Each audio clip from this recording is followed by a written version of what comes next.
Hoy, 20-20 lang lahat ng klase. Lahat ng iyong makikita, 20-20 lang. Meron ka ng screwdriver, meron ka ng Phillips screw, may mini screw ka pa.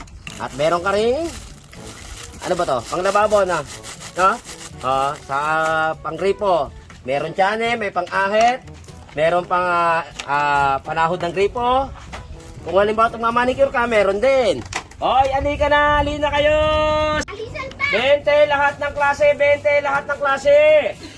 Lahat ng klase ay 20. Lahat ng klase.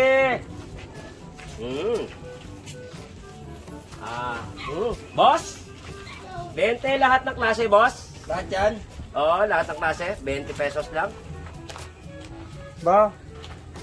Ang mura lang pala ba mo? Mura talaga yan, sir. Mura ano? Talaga sobrang mura. Sobra talaga. Biro mo, saka nakakita.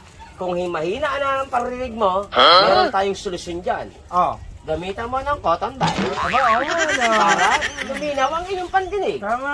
Okay. Kung halimbawa medyo mabaho na ang iyong hininga, meron tayong solusyon dyan. Mag-toothbrush ka. Kumpleto dito, sir. Oo nga eh. Tignan mo naman. Kita mo, ha? Oo, mabili nga talaga yan eh. Napakamura nito pero kailangan maisahan ko to. 20 isa, no? Lahat ng klase. Oh, sige. Bibili ko. 5. 5 klase. 5 klase? Oo. Sige. Ano dyan, boss? Pumili ka na ng gusto mo. Ito. Ito.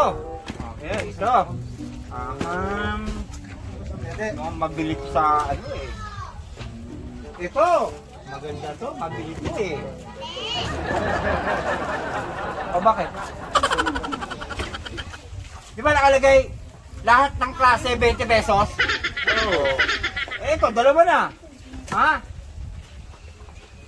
Oy, ito, maraming bata sa amin, maraming bibili ng baby wipes. Ayaw, di ba? Ito!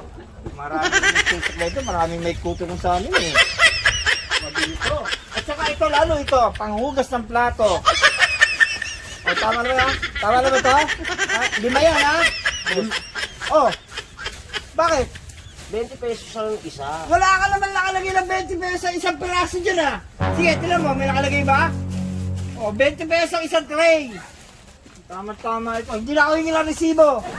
Sabi ko maano? Buti ka, bubili pa ako sa'yo eh. Ayari ako na. Oo nga naman. Wala naman nakalagay na 20 pesos lahat ng klase. Tama nga naman siya. Bobo talaga yung amo ko. Oo nga, tama nga yun.